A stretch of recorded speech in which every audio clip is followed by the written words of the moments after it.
அதுவும் இல்லாம ஒரு பெரிய கான்செப்ட் இதுக்குள்ள கொண்டு வராங்க. ஹானர் கில்லிங் அப்படின்ற ஒரு விஷயத்தை இதுக்குள்ள கொண்டு வராங்க. அப்படி ஒன்று கொண்டு வரும்போது அதை நம்ம எப்படி பிளேஸ் பண்றோன்றது ரொம்ப முக்கியமான விஷயம். அந்த பிளேஸ்மெண்ட்டை நீங்க பண்ணும்போது ஆடியன்ஸ் அதை செலிப்ரேட் பண்ணக்கூடாது. அதை செலிப்ரேட் பண்ணா அது கண்டிப்பா அந்த எக்ஸிகியூஷனோட தப்பா தான் நான் பாக்குறேன். நிறைய படங்களை நம்மளால பார்த்திருக்க முடியும். இப்போ பாரஞ்சித்தே கூட அவரோட மெட்ராஸ் படத்துல காளி அவனை கொல்லும் போது ஆடியன்ஸ் கை தட்டினாங்கன்றது பாரஞ்சித்துக்கு ரொம்ப வருத்தம். அவன் ஒரு இன்னசென்ட், அவனோட லைஃப் அடுத்து என்ன அவன் ஆடியன்ஸ் யோசிச்சிருக்கணும், ஆனா அவன் கை தட்டுறாங்க அப்படின்றதா இருக்கட்டும். இல்ல லவ்வர் படத்துல வந்து அவன் இனிமே உங்ககிட்ட சொல்லணும்ன்ற உனக்கு எக்ஸ்பிளைன் பண்ணணும்ன்ற அவசியம் இல்லைன்ட்டு அவன் மூவ் ஆன் ஆகிற விஷயத்த ஆடியன்ஸ் செலிப்ரேட் பண்ண விஷயமா இருக்கட்டும்.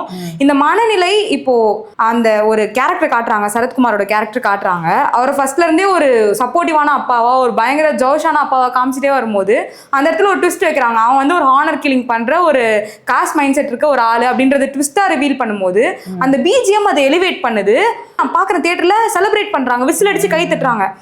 நான் அந்த ஆடியன்ஸோட மனநிலையை இங்க அபத்தமா பாக்குறதா இல்ல அதை எலிவேட் பண்ண அந்த கிராஃப்ட் தப்பான்ட்டு எனக்கு கரெக்டா அதை சொல்ல முடியல.